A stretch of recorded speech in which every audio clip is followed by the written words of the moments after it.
been a brutal winter in central Pennsylvania, but is that helping or hurting ski resorts like Tussey? We take you to the mountain. Plus, how this cold weather is affecting wildlife and how volunteers are scrambling to help animals.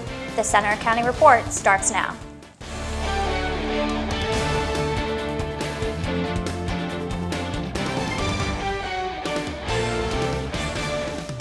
Good afternoon, I'm Mike Wargon. And I'm Mackenzie Millward. We begin with a winter that just won't end. Center County again had near record low temperatures today, down around 0. And parts of the northeast and south are digging out after snow and ice storms pummeled those areas. A cattle truck carrying more than 90 cows crashed on a road in Hagerstown, Maryland, and an 18-year-old woman was hit by a car after it lost control on an icy road in Cranstown, Rhode Island. Drivers had a tough time getting around Washington, D.C. The capital was covered in about 4 inches of snow. But it wasn't all bad. A man in Fort Worth, Texas surprised his girlfriend writing, "I love you, Andrea," in the snow. The photo went viral and the couple plans to get married this summer. In Kentucky, more than 20 inches of snow caused a massive traffic jam. The snow stranded hundreds of drivers in below freezing weather on I-65 near Elizabethtown and I-24 near Paducah, Kentucky. The National Guard had to go out and deliver food and drive people to warming centers. In eastern Pennsylvania, about a foot of snow fell, and in New York City, snow and ice caused big trouble at LaGuardia Airport. That's where a Delta jet slid off the runway yesterday. The plane carrying 131 people skidded while landing and crashed through a fence. Passengers had to jump onto an inflated chute to get out of the plane. Nobody was seriously hurt. You'd think all the snow and cold we've had here in Center County would bring more skiers and snowboarders to Tussey Mountain. But it's actually been the opposite. Reporter Taylor Bisacki has the story. The long winter hasn't frozen over all business this season, but it has put a chill, even on ski resorts like Tussey Mountain. You know, when you get to the sub-zero level with wind chill factors of a sub-zero, that's where it gets tough on the staff.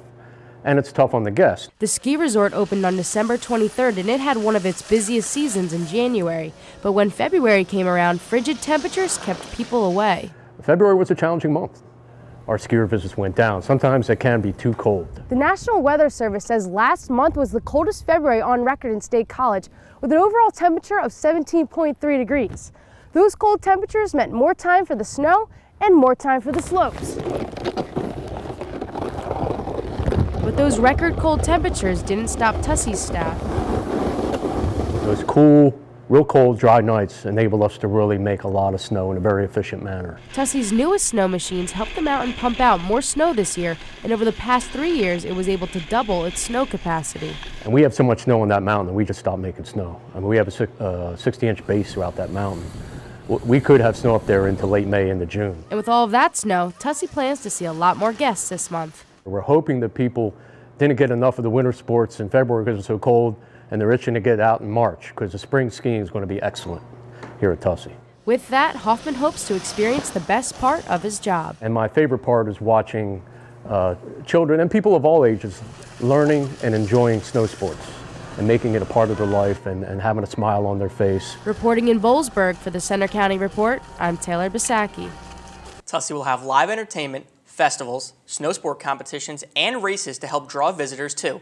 The mountain hopes to stay open into April. While some people enjoy the ski slopes over the winter, others are forced to work outside in the bitter cold temperatures. We went along with a postal carrier to see how they cope with less than ideal working conditions during this time of the year.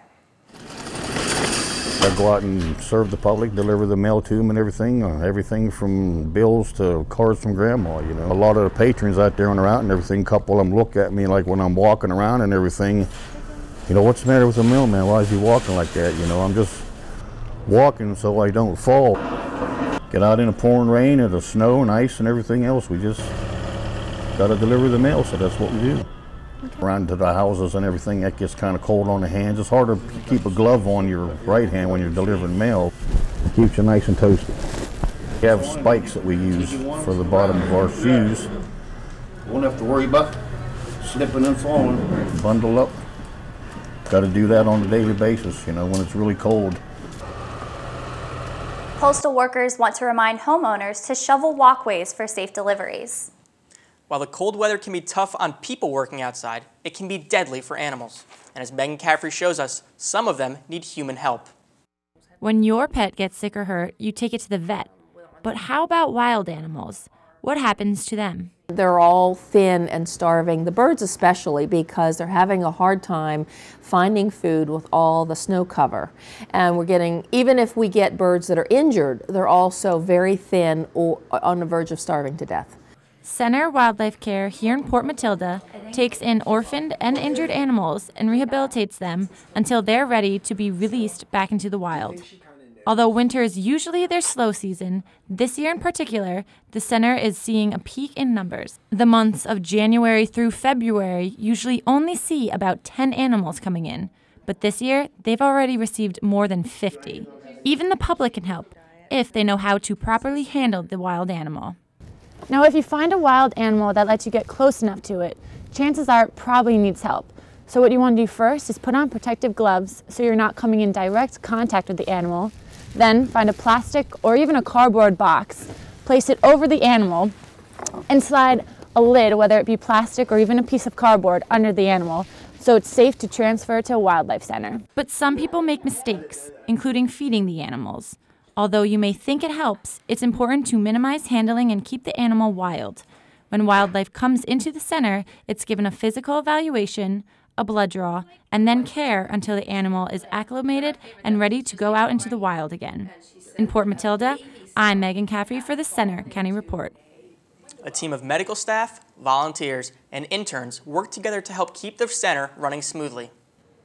Governor Tom Wolf has spent the past few days trying to gather support for his state budget plan, which includes a big increase in education money.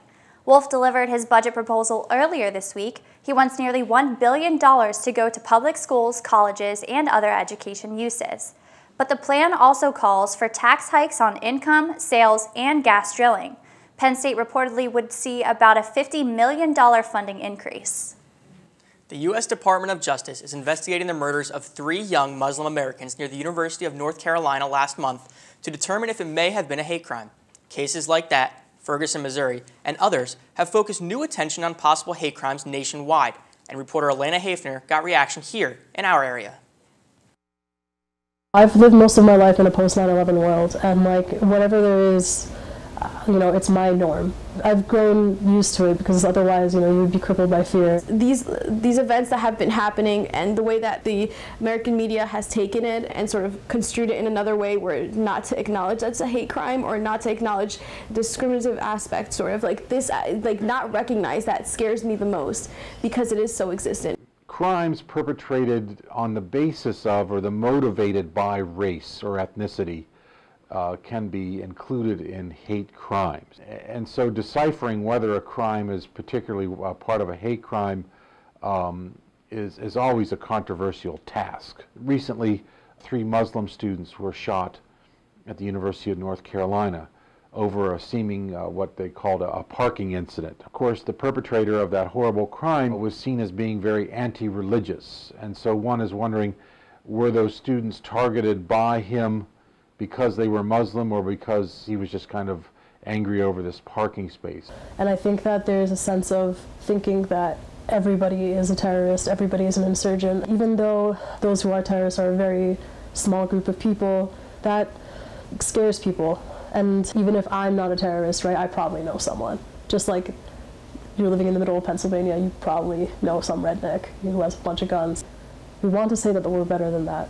We want to say that it's not a problem. We want to say that we live in a post-racial society, and we really don't.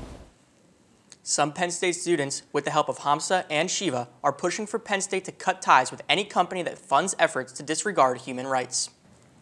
Big changes are coming to a popular central Pennsylvania attraction. Del Grosso's amusement park in Tyrone is working on new additions. They include more than $12 million in improvements to the water park. It's the biggest project since the park's opening 68 years ago. New features include a wave pool, a lazy river, Italian-themed interactive water features, and some new food venues. The project should be ready for Memorial Day weekend of 2016. And after 2 years of construction, the 50,000 square foot addition to the hub on Penn State's campus is now open. Students can now take advantage of larger meeting rooms, a new tech lounge, and the new bookstore. An open-air rooftop terrace is expected to be done this spring, along with the rest of the finishing touches. For Penn State students, today marks the beginning of spring break, and that means thousands will be heading out of State College today and tomorrow. Some will be lucky enough to spend next week somewhere warm. According to Orbitz Worldwide, this year's top 3 spring break destinations are Las Vegas, Cancun, and Orlando. With so many people leaving Center County for break, many businesses and restaurants are getting ready for a slower week by cutting back on inventory and staff. For anyone staying here in the area this weekend, will we finally get a break from the snow and cold? Jillian has the forecast coming up. And you'll meet a boy from Aaronsburg with an unusual hobby. Wait till you see what he's created. That's next.